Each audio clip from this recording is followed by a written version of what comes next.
of stuff lately, and someone had said that they wanted my little neti pot. So they also wanted a bunch of other things. I had a produce bag and I reused it. So I don't really like taking produce bags, but whenever I take produce bags, I always think, oh, let me figure out another use for it, throw away some trash. You know, for instance, right? Let's say if you clean some fish, you have some stinky fish guts, right?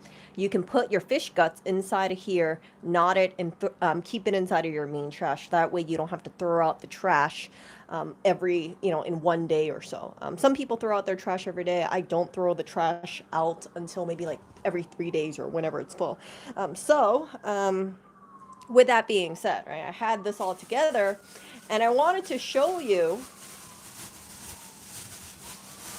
this neti pot because I thought this was a really good example of how decluttering works and some of the pitfalls that people have when it comes to the decluttering process. So when you look inside, right, you have the neti pot and you have all these little things. Now I want you to imagine that these little saline packs is the clutter inside of a home. Let's say you have a lot of clutter, right? That is all the stuff. It's not organized. Some people could be like, oh my gosh, it's so messy. And imagine that these items are not just small little things. Imagine they're huge. Now, some people will look at this and they'll have a lot of anxiety and they'll say, oh my gosh, it's so much stuff. I can't believe I have so much things. Oh, I'm so depressed. And then after they get depressed, right, then they don't clean up. And you guys know how life is, right? Life, a lot of the times you get other stuff coming in. So then you add in things like this, then you add in things like this. And then let's just give an example here, right? Let's just say more stuff comes in over here. And then, even more stuff over here. And the person just feels so overwhelmed. They're like, oh my gosh, I can't believe I have so much stuff. And they don't do anything. And then guess what happens? More stuff comes in here, right? And then instead of just like the base things over there, they have like a whole bunch of stuff. And sometimes people get overwhelmed. And when they get overwhelmed and they don't do anything about it, that's how situations get worse. So, my recommendation is instead of just letting things accumulate, you got to think about things in a number game. So, for instance, right? Let's say life happens and you get stuff in.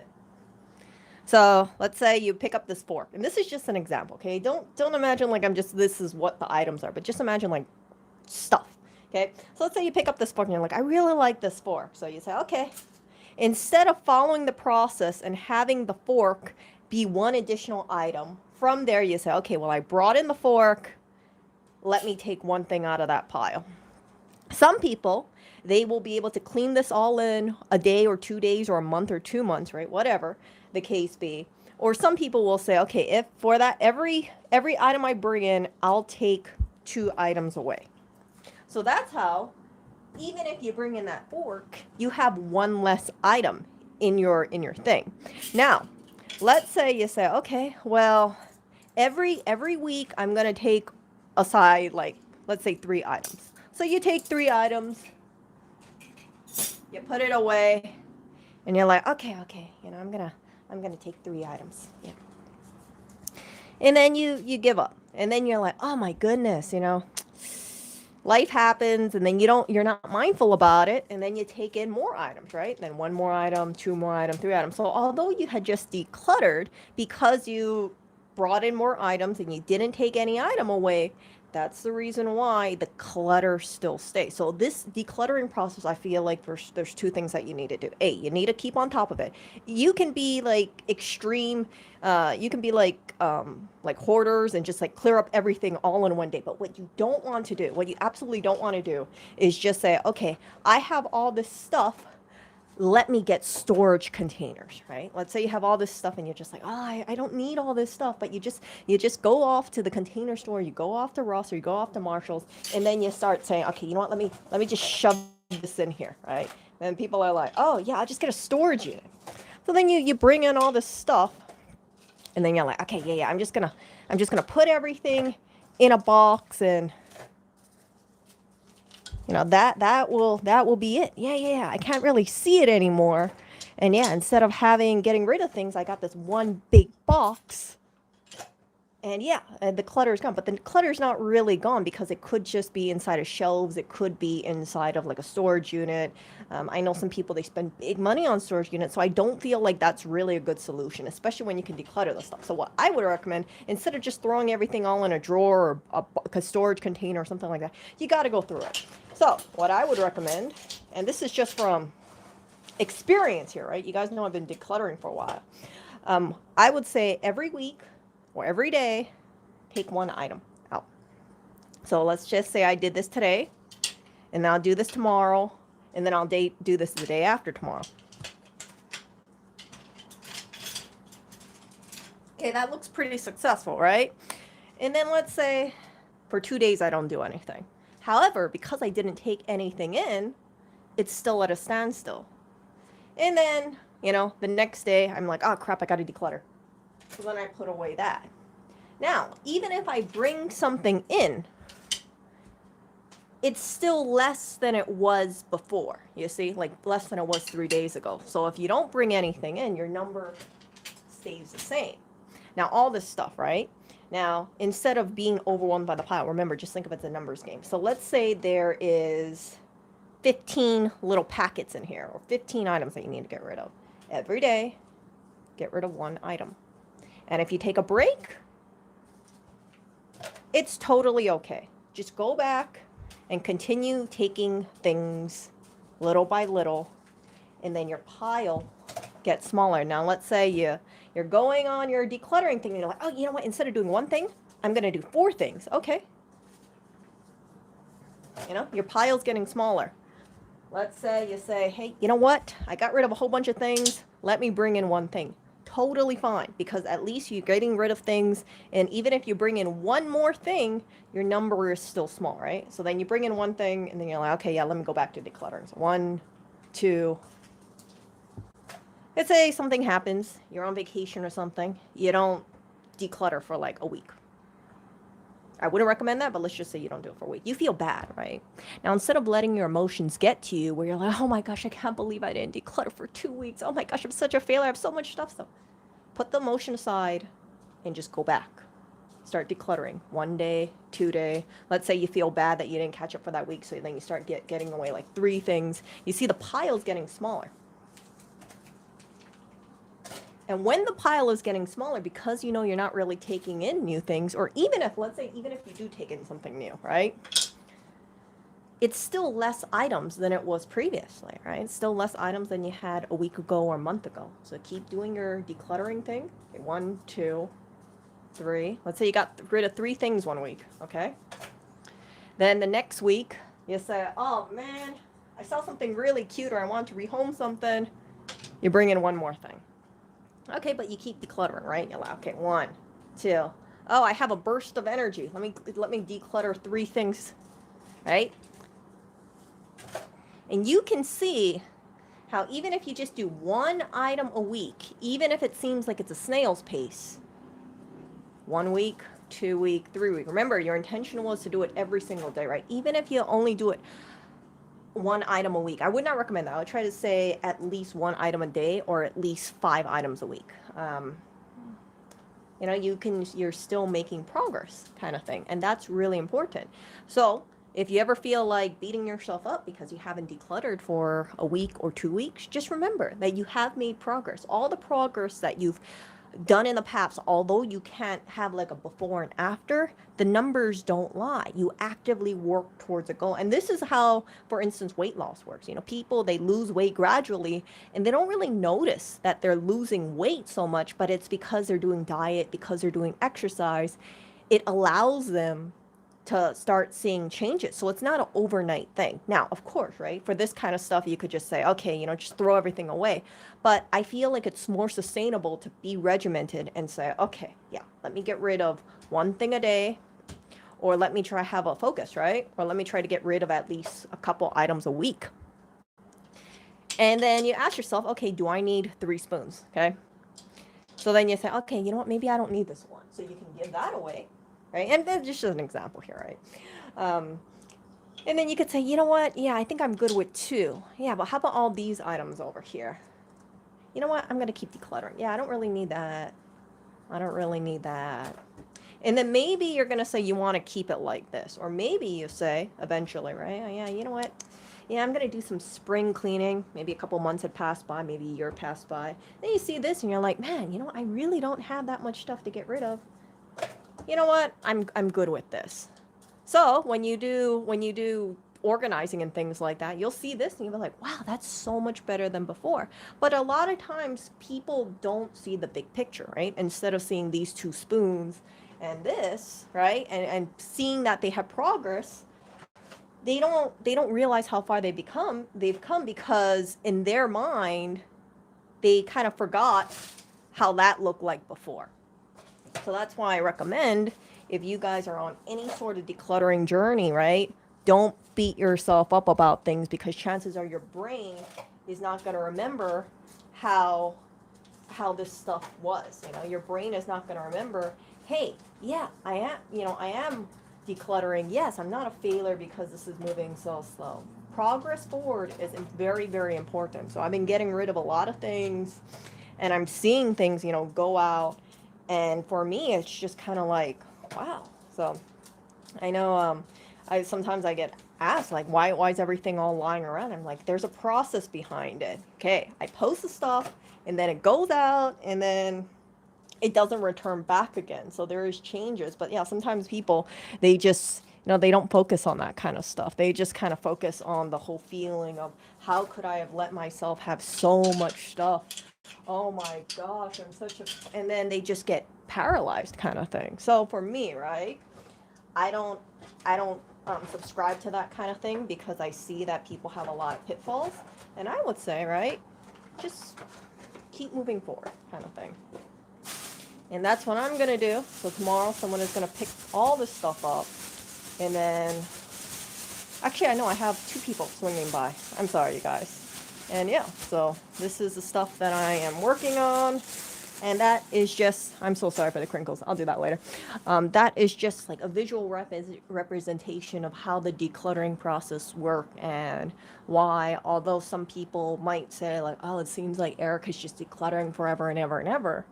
Again, the numbers don't lie. I remember Lewis was talking to me. It's not that early. It's actually only 10 p.m. right now.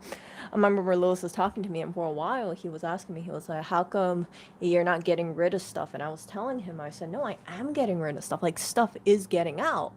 So I've got rid of like hundreds of items in that apartment. And it just doesn't seem like it, because it always seems like, oh, she's always giving things away. But so much of the stuff, yeah, 10 p.m. in Hawaii time. So you can look and see what time it is in Hawaii. It's 10 p.m. So yeah, I'm not going to go to sleep right now. But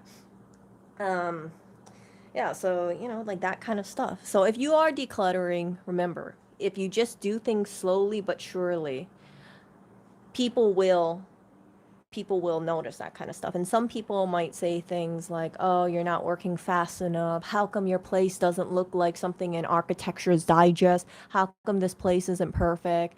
That's one of the dangers about being on YouTube, where people will see something, and then let's say they see like 2 things, right? Let's say they see like 3 things, and they're like, oh my gosh, how can you live like such an unorganized person?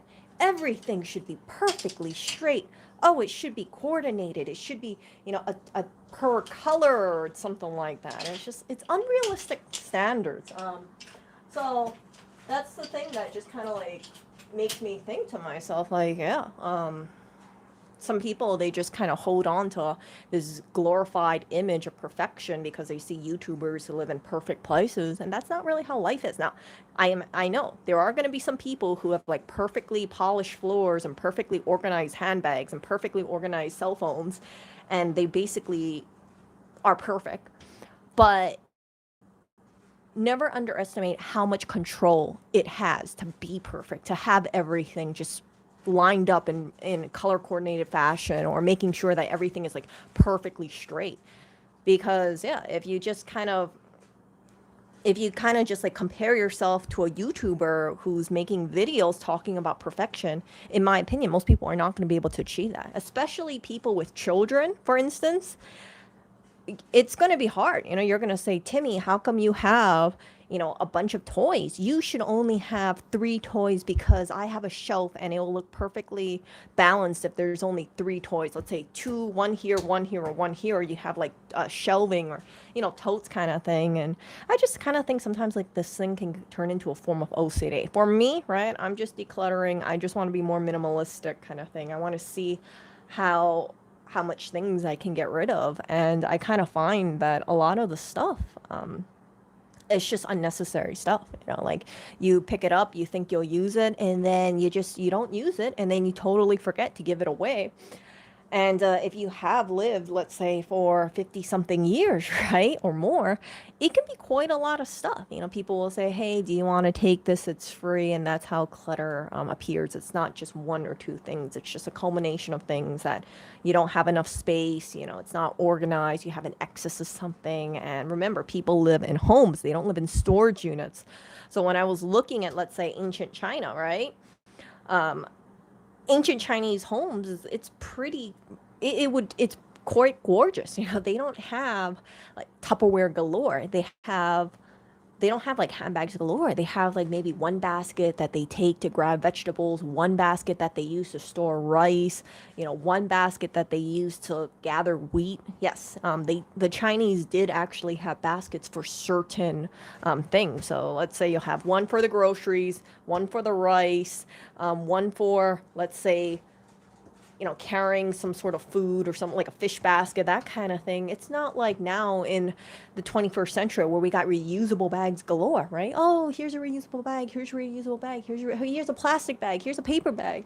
It's just like we get so much stuff as consumers, as people who live in capitalist society. And that's why I think in the 21st century, people suffer with a clutter problem. It's not because it's just because like there's just so much stuff offered to us, right? Like you go to the grocery store, you get a produce bag. Or people give you, let's say they bring over fruit and then they give you a produce bag. They give you some oranges and they put in a bag. Not too many people will say, okay, let me give someone a bunch of oranges, let's say 3 pounds of oranges. Oh yeah, instead of giving it to them in the produce bag, I'll just keep it in my canvas bag. Not too many people do that. So that's why I kind of share this with you guys, because this is how people have a ton of plastic bags. This is how people have like a ton of plastic bottles. If they're drinking a lot of bottled water or canned soda, then all that stuff kind of amasses. And this is stuff that wasn't around in the 1850s. Plastic is quite a new invention. Same with cups, right? People back then, maybe they had like 2 mugs, right? But now here in the United States, right, we like, oh my goodness, you want a cup? Here's a cup over here. Here's a cup over here. Here's a cup over here. Oh, you know what? There's some cups on sale. Here's more cups over here. This kind of stuff. Someone has a Christmas party. Oh, they're gonna give you a present. Oh yeah, look, they gave you a cup. See, it's just like this is how this stuff reproduces.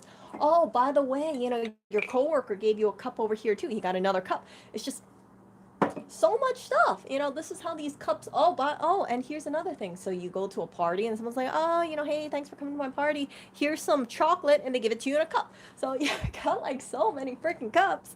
And it's just like, why the hell do I have so many cups? I didn't buy all these damn cups. But they just form, they kind of like reproduce. And again, if you were living in ancient China, it's not like everybody has tons of cups given away freely kind of thing. So this is the kind of stuff that I'm trying to get at. It's just we have so many cups. And then also the dishwasher too. I know I'm going off into a tangent, but hear me out, okay? So dishwashers are big. So I don't like using a dishwasher. I know people would say, Erica, but the dishwasher, you'll save water. Yeah, but here's the thing, okay? You don't want to do a load of dishes unless it's completely full, right? You don't want to have a dishwasher running and you only got like 3 cups and 3 plates in the dishwasher's standard size. So what you'll do is you'll say, okay, you know what? Let me buy more bowls. Let me buy more plates. Let me buy 8 plates and 5 bowls.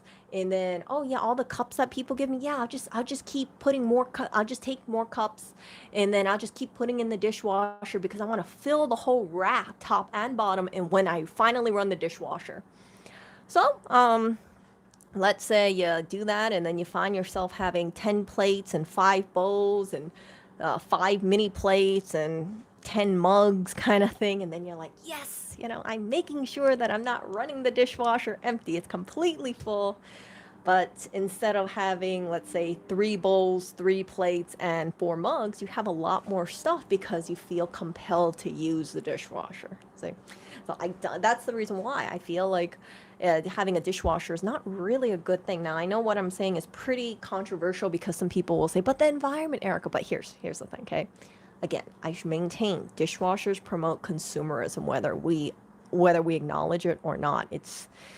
People didn't have a dishwasher back in the 1800s, so that's why they had like 2 bowls, 2 plates, a couple pair of utensils, and that's it. Every people could cross from one country to another country with only like a few suitcases of stuff. And now when people want to move, they think, oh my gosh, I got to bring on my this and this and this, and it's just so much stuff, so much unnecessary stuff. So this is the reason why that I try to take a look back and see how do people live back in, let's say, the 1300s, 1500s, 1800s, early 1900s. Even if you look at people in the 1950s, they had, they didn't have too much clothes. Right now, people have so much freaking clothes. You go to, let's say, Forever 21. Is Forever 21 still open? Like Forever 21, H&M, Zara, all of this fast fashion place. They're like, oh, come over and buy some clothes. Oh yeah, we're having a 50% off sale. Look, it's all stylish. It's all on the trend. And the people go over there and they're like, yeah, I'm gonna go buy a bunch of clothes because it's on sale. And then they feel like they got a discount, a great deal, because let's say instead of spending $100, they only spent $50. But at the end of the day, they're still losing $50 to save $50. You see, if they just did not buy anything, instead of spending $50, they would have spent zero. So this is why I kind of think to myself, like, malls, although they are great cardio, they can be an absolute trap for someone, because if they see the sign and they say, hey, 75% off sale, people will buy things that they don't need because they'll look at the price and they say, oh my gosh, that's a great deal. Yeah, you know what? Let me buy this cup because it's only $2. Yeah, that's a great deal. Never mind that they have like a whole bunch of cups at home. They could be like, yeah, I'm gonna buy that cup because it's cute and it's only $2. And then, they have these cups as well, or someone moves and they give them cups. It's just like, that's how these cups freaking procreate. So I'm not going to be buying any cups for the rest of my life because it's just too many freaking cups. Actually, I take it back. I don't even think I bought a single cup in New York. I think all the cups that I picked up were free. I'm trying to think. Were the cups that I buy? Did I buy any cups in New York? No, actually, I didn't buy any cups. They were just like, oh, hey, here's thanks for coming to our Christmas party. Here's 2 mugs. Oh, hey, yeah, this is a promotional gift. Thanks for coming to this thing. And then you got another mug kind of thing. All those tables, those swag tables.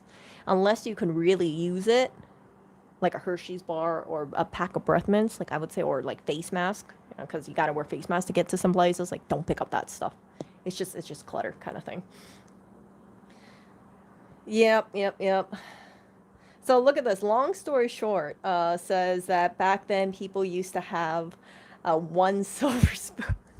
I don't know how many spoon people used to have back in the day, but man, we have, we really have so much stuff. And this is like, I feel like clutter is really a 21st century problem, and it's built because stores make money from sales. You gotta, if a store doesn't sell things, they're going to go under business. So they're going to try and incentivize you to come in. Hey, look at our free stuff. We have new season stuff. Hey, we have a clearance section over here. Oh, by the way, if you spend $50, we're going to give you a free gift. And then you get the free gift and then you spend your stuff too. It's just like, oh gosh, too much stuff.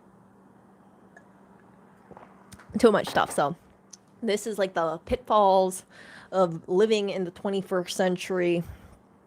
It's very easy to accumulate things, incredibly easy. And I feel like, yeah, I'm thankful that I know I've realized this in my 30s, and then for the rest of my life, I'm just going to be minimizing, decluttering. I'm not going to say I'm never going to bring in stuff again, but remember, like I showed you earlier, that whole numbers thing is incredibly important. It's okay if you bring 1 or 2 items in, but it's not okay if you just start accumulating more stuff, right? Like, let's say you have this much stuff and it's just like da, da, da, da, da, da, da.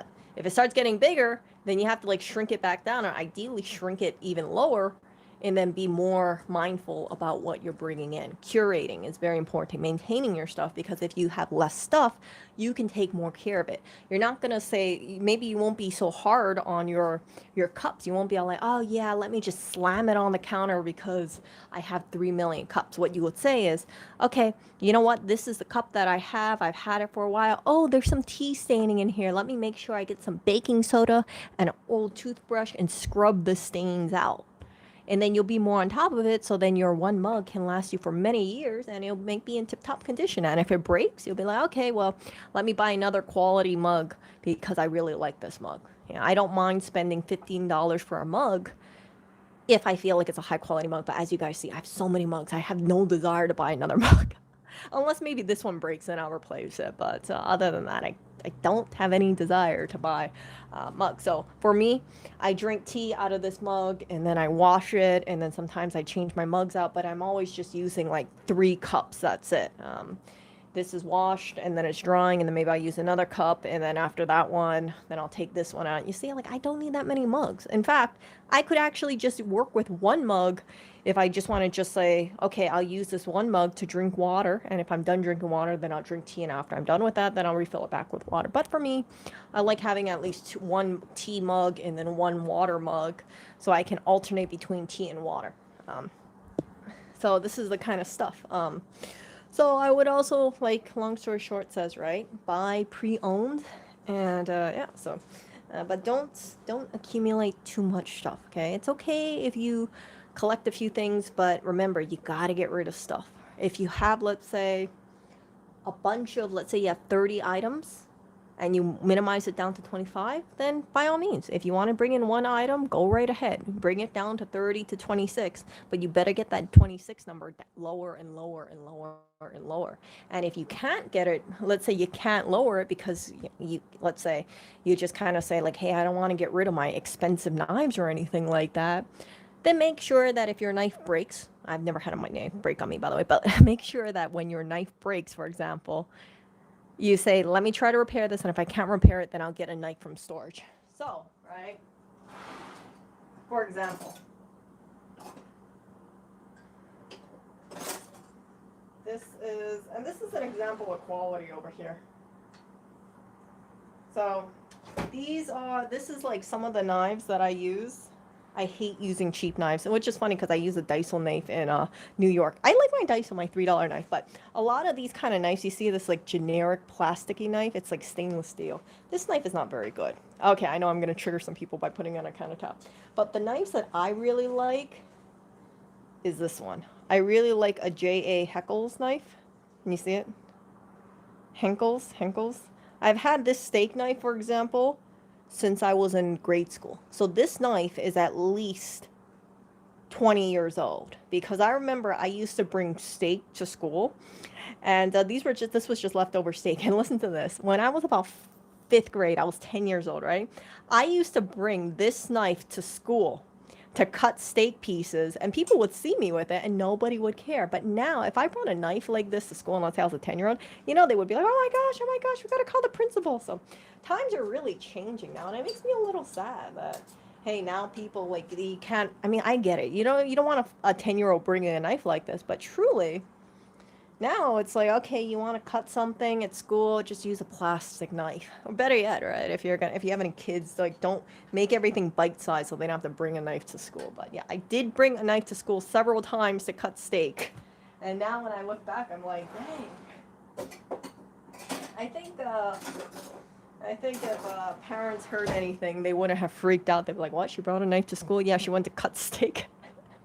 And I think they wouldn't have been too angry or anything. But you guys know, right? We're in different times now, so you can't bring a knife to class, especially not when you're a little kid, because they're gonna say, oh, you're trying to assault your classmate or something like that. It was like, no, I just want to cut my food. Yeah. So, oh wow, yeah, I love Heckles knife. I know some people, they have they buy cheaper knives, and again, I think the Daiso Galaxy knife is very good. I've used it for 2 years. I have no problem with it. But any of those knives that you buy from Walmart, those cheapy knives, like you feel like you can't cut crap with it. Like, don't buy it. Because what you're going to do is you're going to buy the cheap knives. And then after you buy the cheap knives, you're going to get pissed off about it. And then you're going to buy more expensive knives, right? And maybe this knife isn't even that great. So then you buy another knife as well. For me, it's like if I see steak knives on sale, I don't care if it's 75% off. I'm not going to buy it. Any Black Friday knives, I'm not going to buy it because I'm going to say, hey, I have knives that are at least 20 years old, quality knives. And if I had more knives, it's like, I don't need more knives. I can use a knife, wash it, and then use it again, dry it if I really wanted to. But I think I have something like 6 steak knives over here. Part of it being because I used to use a dishwasher before, right? So if you're eating, let's say, apples or cutting fish or something like that, like cooked fish, not raw fish, but if you're, cutting stuff for dinner, for instance, and you're using a steak knife, if you have a dishwasher, then you're going to say, okay, I'll put that knife in the dishwasher, and then you grab another knife, and then you use that, and then you put that one in the dishwasher, and that's how you end up with so many freaking steak knives, which feels like it's a necessity simply because you have a dishwasher. I used to actually sell things online, but I don't sell things anymore because if you sell things online, you got to store it. And I've met a number of professional resellers in person, by the way. And one of the things that I see with them is that they have to have storage units. They have to have, let's say they live in an apartment and then they sell a bunch of stuff. They have to have space for their inventory. So as a result of that, they say something like they have so much clutter, so much stuff because they know that they bought it for, let's say, $2 and they can possibly resell it for 30, but they're waiting for a buyer. And I don't want to have all this stuff just sitting around waiting for a buyer. And then you got to also deal with, like, as not this, if someone buys, let's say, a shirt and then they say, oh, yeah, the shirt doesn't fit me, or, oh, yeah, the scarf, the color looked different it looked more radiant on the camera. Like, I don't want to deal with that. So that's why I'm not. I used to do reselling before. I've shared that with you guys. I used to sell on eBay, but I just got out of it. Yeah, but I don't want to store the stuff. I don't want to store all this clothes and all these collectibles just waiting to have a sale kind of thing. There were some things that I held on to for like 5 months, and then I would have the listing there, and then 5 months I'd be like, oh shit, there's no sale, but I'm the only one, and then I'd wait, and like 1 year, 1.5 years later, I look and there's like still no sale. And then what do you do, right? Do you want to keep the item, or do you want to just like store it forever and ever? Or do you want to just say, hell with it, let me just donate it back? And for me, I chose a lot to just donate it back. I said, I don't want to hold on to it just for reselling purposes. Yeah, so all that stuff, right? It just doesn't interest me in that regard. So that's why you don't see me do reselling. I don't want to spend time going to a thrift store, find something that I think is, let's say, a shirt that I think is like, hey, this is going to be a high value shirt. And then you find out, yeah, nobody wants to buy it. Oh, wait, oh crap, I didn't realize there's like a small little snag in here. There's like a little stain. And then I gotta like take a picture of that little snag just because I don't want someone being like, hey, I bought a shirt from you and it has a snag. So that's just an example, right? Let's say you have a figurine. You look at it and then it looks fine. And then you go home and you're like, oh crap, there's like a little chip on it, right? Maybe some people will be like, I don't want to buy a figurine with a chip. I want it to be pristine. So all that stuff, all that stuff is really something. So it's just not worth it to me. That's why I don't do reselling. I just say, hey, you know what? If I want to keep it, then I'll keep it, but I have no desire to sell it. And if I don't have a use for it, I'll just give it away. Some people have told me, they said, why don't you just like resell your stuff? Why don't you just like sell this or sell that for a couple of dollars? But people have to take into consideration, okay, let's say I post something like, and this is just an example, right? Let's say I'm like, oh yeah, you know what? I want to sell my mug. Like Mercari, for instance. Mercari tells you this stuff. Yeah, I'm gonna sell this for like $5, and then, but wait, shipping is going to be about $7, $7 or $10. Do I think people is going to want to buy this mug for $14 or so, or $12? No, they would say. And then I would say, oh wait, so what? Am I going to sell them this mug for $2 and then put $7 shipping in there? You say, it's like that's why like some of the stuff it'd be worth it to have a yard sale, But then again, that takes into, then I have to go out, set everything up, go to the bank, get a bunch of cash, just to make $2 off that mug, right? I rather just give it away for free because I just think to myself, oh, I don't want someone to haggle me and say like, oh, you wanna sell this mug for $3? How about if I give you $2? I'm like, oh my gosh, because you guys know there's some cheapskates out there, right? Or they're gonna say, hey, how about instead of you selling this mug for $3 and this mug for $3, can I get both of the mugs for $3? Because there's gonna be lowballers. I mean, I'm sure a long story short knows exactly what I'm talking about. Lowballers and hagglers are a very real thing. I've haggled in the past before, unshamelessly, and yeah. Let me show you something, and I'm just gonna. I have most of it in storage, but I'll show you guys this too.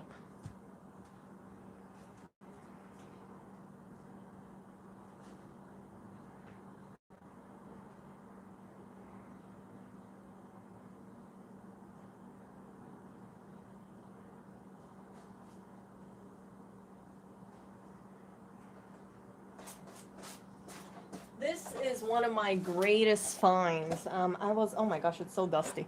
Um, this is this is Warhammer. I had a whole bunch of them. I bought them for about $4 each. This was back in 2012, and I remember I knew about Warhammer. I really liked painting Warhammer figurines. Believe it or not, I know you're probably like, what?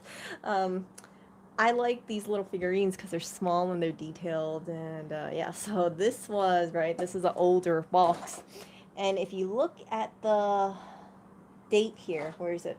Copyright over here. Copyright Games Workshop, 1998. So this is something that I picked up back in 2012, and I was like, oh crap. Yeah, this has to be pretty rare because it's 1998.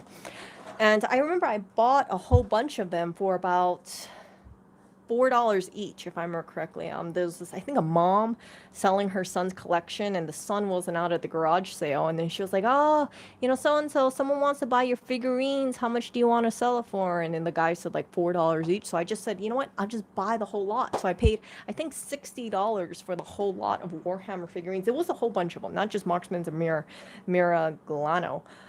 And I posted them on eBay, and then I remember I sold one of them for over $100. So I still have a bunch of the figurines left, but that's just because the market for those figurines isn't so hot in terms of now. I can't sell everything at asking price, but remember, right? I put in $60. I got back at least $250. I remember this has been a while since I've sold them, so but I remember I got back at least $250 selling these kind of figurines. And if I put in $60 and I made $250 from it, and I have a whole bunch left, and to me, it's totally fine. This kind of stuff, I don't mind holding on to them because, as you guys know, this is not made anymore. So 1998 to now, 2021, that's what, 13, no, 20, 23 years, right? 23 years, almost 24 years. So as this thing gets older and older, I hope that there's more collectability. I have seen people give away Warhammer sets. It seems like they are trying to get people into Warhammer, and if more people get into Warhammer figurines, that's good, because then some people will say, hey, I want the older sets, and there's not too many 1998 unopened box sets floating around there, and this is unopened. So yeah, I have other ones too. They're somewhere somewhere in storage. I don't know where they are exactly, but that's what I'm trying to get at. And then I also have other figurines as well. But all that stuff, it's like hard to find a buyer. I have like a Futurama figurine. I forgot which one, what kind of figurine, but I got it for free, believe it or not. So I was listen to this, okay? And true story. I was taking down the trash because I had to throw away a lot of stuff. And then so I go down to the dumpster in Hawaii. And then I look and I see all these like storage containers just thrown in the trash, and they're unopened. So then I look at it and I see these like Futurama figurines still in the box. And then I say, wait a second. I think it was like Comic Con or something like that. And I said, wait a second. Like, this is new in box. This is a Comic Con. I wonder if it's worth something. So I took them all up. I forgot if I had a smartphone or not during that time. And then I did some research and then I found out that one of the figurines, I think it sells for about $125. And someone, they just threw away all their collectible figurines and then other stuff too. Just in the trash, still in the storage container. So what did I do, right? I went back downstairs afterwards and I was like, oh crap, let me find out and see if they threw any other figurines away. But no, so I've been, that was one of those things where it's like you see it and you're like, oh, wow, someone just rather throw away their collectible figurines in the trash, new in box, than donate it or resell it. And really, one's man trash is another man's treasure. If I can find those figurines, I'll show it to you guys. But yeah, I don't know where those figurines are, kind of thing. They're here though. Wow, yeah, Legos is really something too. Legos is very collectible, especially those Star Wars ones, for lack of better description. There's some that's like super pricey, but those were really big bucks when they were made. Yeah, so I'll talk to you guys later. I'm gonna charge my phone a little, and then I'm gonna be conditioning some leather wallets that I picked up. Well, not really picked up. My grandma's place, decluttering, rehoming stuff, donating stuff. So I'm going through a whole bunch of stuff. And it's been kind of exhausting because you want to check all the pockets and things like that, right? You want to make sure that you're not throwing away anything unnecessarily. So I did pick up some wallets and I'm going to be conditioning them probably in about 20 or 30 minutes. If you guys want to watch my next video, and I'll talk to you guys later. I didn't want to do a conditioning stream with now, especially when my battery's only at 10%. Okay, I'll see you guys back in like 30 minutes, 20, 30 minutes.